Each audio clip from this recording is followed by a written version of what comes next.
At ayan mga kalutong bahay, magluto ako ng tofu recipe. Ayan.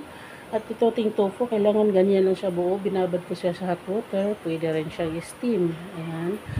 At ito yung pork giniling. At ito yung panghalo. Ayan. Machiu ang pangalan nito. Mabibili ito sa Chinese na tindahan. Ayan. At ayan, nag-isa na ako ng garlic at saka onion. At pag medyo magkunting golden brown na ito, lagay na yung giniling. Ayan. At lulutuin lang itong giniling hanggang sa matuyo siya. Yung medyo magmamantika na siya ng konti. Ayan. Yung wala na talaga siyang tubig. At ayan na siya. Natuyo na. Maglagay ng more seasoning liquid na 2 tablespoon. Ayan. Nakalagay na ako ng 2 tablespoon nito.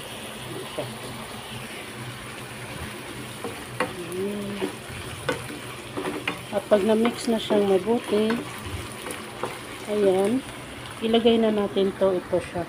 Yan yung machiu. At ayan na, nakalagay ko na. Ayan, at ihalo natin mabuti. Ayan. At ayan, itong isang lata, nilagyan ko siya ng hot water. Ayan. At ayan, lulutuin natin siya hanggang sa medyo malapot na yung sauce. Ayan.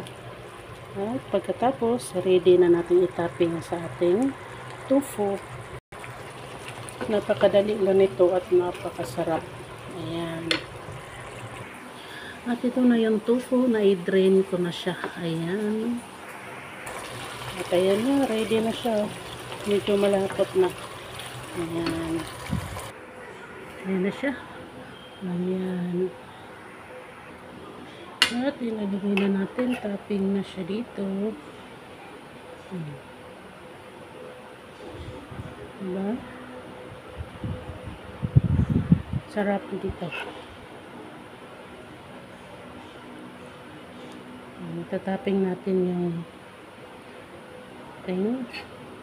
laman. Ito yung magdala ng lasa sa ating tofu.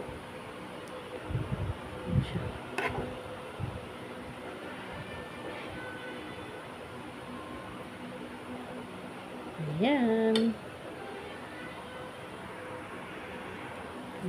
Yummy, yummy. Thank you for watching mga kalutong bahay.